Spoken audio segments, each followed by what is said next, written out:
At the same time, it's got to be enraging when you read about some of these decisions because, like you said, there's accidents and then there's things that happen because of choices. And there are villains to the story. Are you just as emotional when you see in black and white decisions that were made that led to these people being killed? Are you also having that emotional reaction?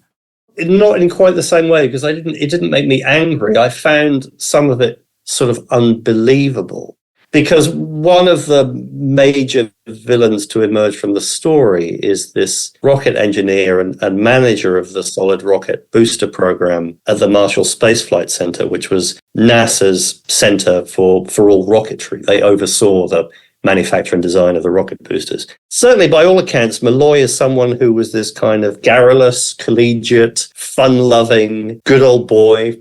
But in his behavior in these flight readiness review meetings and the teleconference before the launch, when rocket engineers from the booster manufacturer, Morton Thiokol, are trying to have the launch stopped, and in his comments after the accident, he just makes himself seem like a total monster.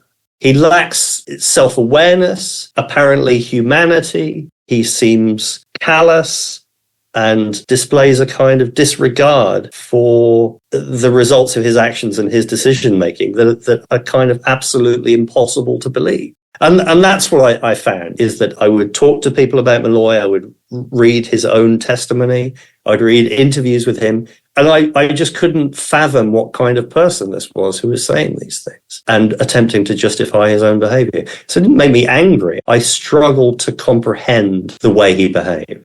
And on the other side, when, there's one of the ways that I was able to reconstruct in such detail this fateful meeting the night before the launch, when the Thiokol engineers are saying, it's too dangerous to launch, we must stop the launch. And the NASA engineers are pushing back and saying, we don't think your data is conclusive, we think you need to go away and think about this. The way that I was able to do that is because the investigators of the Rogers Commission, who conducted the investigation for the government in the aftermath of the accident, the investigators interviewed all 34 men who were in this meeting from 3 different locations in great detail. In the interview transcripts, you've got this extraordinary sort of Rashomon-like view of what happened from all of these different perspectives, in which they recall exactly what people said, exactly the way they behaved. Were they sweating? Were they looking around them in desperation? Did they seem determined to press on? And in those transcripts, it becomes apparent that the decision to launch Challenger came down to